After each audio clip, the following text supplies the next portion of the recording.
Etawah police ने अवैध शस्त्र फैक्ट्री का भंडाफोड़ किया है। 2 अभियुक्तों को मुठभेड़ के दौरान गिरफ्तार किया गया। आपको बता दें, यह पूरा मामला इटावा के बकेवड़ थाना क्षेत्र अंतर्गत जो क्षेत्र है, जंगल क्षेत्र है, इकनौर तिराहे के पास पुलिस चेकिंग कर रही थी। इसी दौरान पुलिस को सूचना मिली कि जंगल की तरफ कुछ लोग अवैध शस्त्रों का निर्माण कर रहे हैं। तो बताते चलें कि पुलिस मुख्यालय स्तर पर पुराने अपराधियों के सत्यापन के लिए पुलिस लगातार अपराधियों पर कार्रवाई कर रही है और उनके सत्यापन भी कर रही है। तो इसी दौरान जब पुलिस को चेकिंग के दौरान ये सूचना मिली कि कुछ लोग जो हैं वो इग्नोर जंगल की तरफ अवैध शस्त्र बनाने का काम करते हैं, तो पुलिस ने वहां जाकर घेराबंदी की। इसी दौरान 2 अभियुक्त जो है वो भागने का प्रयास करने लगे और उन्होंने पुलिस टीम पर फायर कर दिया। इसी दौरान पुलिस ने भी जवाबी कार्रवाई की, जिसमें 2 अभियुक्तों को पैर में गोली लगी है, जिनको पुलिस बल द्वारा गिरफ्तार कर लिया गया है। ये दोनों जो आरोपी हैं, सज्जन सिंह है, एक जो सराय चौरी थाना भड़तना का निवासी है जिसकी उम्र लगभग 46 वर्ष बताई गई है। दूसरा अभिषेक है जो कि निवाड़ी कला थाना बकेवर का निवासी है। यह जो कार्रवाई है बकेवर पुलिस द्वारा की गई है। वहीं एसएसपी ने प्रेस वार्ता करते हुए बताया है कि पुलिस टीम को 25,000 रुपए का जो इनाम है वो दिया जा रहा है, क्योंकि एक बड़ी कार्रवाई मानी जा रही है। अवैध शस्त्र फैक्ट्री को पकड़ा गया है। लगभग 25 जो शस्त्र हैं अवैध रूप से जो कि निर्मित और अर्धनिर्मित हैं, उन सभी को पुलिस ने बरामद कर लिया है और मोटरसाइकिल सहित तमाम जो उपकरण हैं जो कि बनाने में उपयोग किए जा रहे थे, उन सभी को पुलिस ने बरामद कर लिया है और एक बड़ी सफलता प्राप्त की है। एसओजी सर्विलांस की टीम के द्वारा एक भारी बरामदगी अवैध शस्त्रों की गई है। इसकी पृष्ठभूमि ये है कि पुलिस मुख्यालय के स्तर पर और एडीजी जोन और डीआईजी रेंज साहब के निर्देशन में जो सर्दियों के मौसम में अपराध होते हैं, ऐसे जो नकबजन चोरों का सत्यापन हो रहा था। इसी सत्यापन की प्रक्रिया के दौरान एक अपराधी, उसके बारे में ये पता चला कि ये आजकल चोरी नहीं कर रहा है, लेकिन ये अवैध शस्त्रों के निर्माण और उसकी तस्करी में हिस्सा ले रहा है।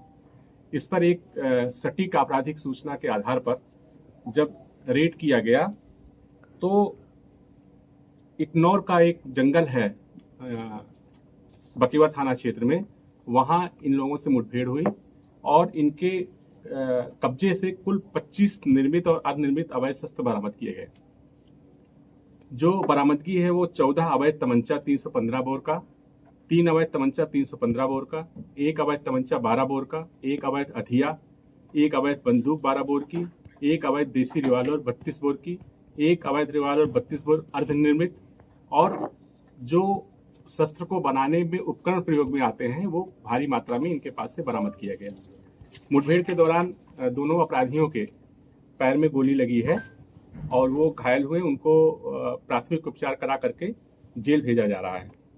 पूछताछ में इन्होंने क्या बताया कि किस उद्देश्य से ये बनाते थे और अभी तक कहाँ कहाँ जिलों में सप्लाई इन्होंने की है? देखिए, इसमें जो अभियुक्त सज्जन है और दूसरा अभियुक्त अभिषेक है, इन दोनों ने बताया कि ये जब चोरी और नकबजनी के मामले में ये पहले पकड़े गए थे, उसी दौरान इनका संपर्क एक तीसरे अभियुक्त से हुआ जिसका नाम मुकेश कुमार है, जो भड़तना का रहने वाला है। इन लोगों ने प्लान किया और इन्हें लगा कि अगर हम शस्त्रों की तस्करी करेंगे और अवैध शस्त्र बेचेंगे तो काफ़ी कम लागत पे इनको भारी धनराशि बरामद मिल रही थी। उसी आधार पर इन लोगों ने इस प्लानिंग को किया और ये पूर्व में भी सज्जन का आपराधिक इतिहास रहा है। इसे एसटीएफ ने भी कमिश्नरेट कानपुर से 2016 में गिरफ्तार करके जेल भेजा है। क्या आगामी पंचायत चुनाव है उससे भी जोड़कर पुलिस देख रही है इसको? देखिए, निश्चित रूप से इतनी भारी मात्रा में जो बरामदगी हुई है, इसका उपयोग कहीं ना कहीं ये गलत कार्यों के लिए होता है और आगामी पंचायत चुनाव को देखते हुए वास्तव में संवेदनशील था।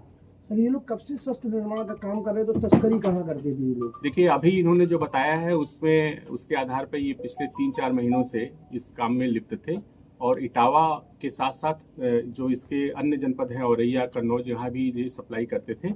हम लोग उसकी पूरी इन्वेस्टिगेशन कर रहे हैं और जहाँ जहाँ इन्होंने पूर्व में कुछ सप्लाई किया है उसको हम लोग चिन्हित करके वहाँ से भी बरामदगी करेंगे और गिरफ्तारी करेंगे। सर, एसटीएफ ने इनको किस मामले में गिरफ्तार किया था? एसटीएफ ने इनको आर्म्स एक्ट के बारे में ही गिरफ्तार किया था और बाकी और जानकारी वहाँ से की जाएगी। बड़ी कार्रवाई की गई है पुलिस और क्राइम ब्रांच के द्वारा, तो किस तरह का इनाम इन लोगों को दिया जाएगा? इनको मेरे स्तर से 25,000 रुपये का इनाम दिया जा रहा है और आगे भी इसी तरीके की कार्रवाई हमारे द्वारा की जा रहती रहेगी। जो लोग पकड़े गए हैं या जो फरार हैं, अभी इनके कितने ऐसे संभावित साथी हो सकते हैं जो इस अवैध कारोबार में संलिप्त माने जा सकते हैं?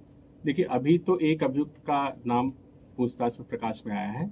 अभी हमारे इंट्रोगेशन में जो और भी चीज़ें हैं जिससे हम आपको बाद में अपडेट करेंगे, तो इस गैंग के जितने भी लोग रहेंगे उनको सबकी अरेस्टिंग होगी, गैंगस्टर एक्ट के अंतर्गत इनकी कार्रवाई होगी और इन्होंने जो अपराध करके अवैध संपत्ति अर्जित की है उसका हम लोग जब्ती करेंगे।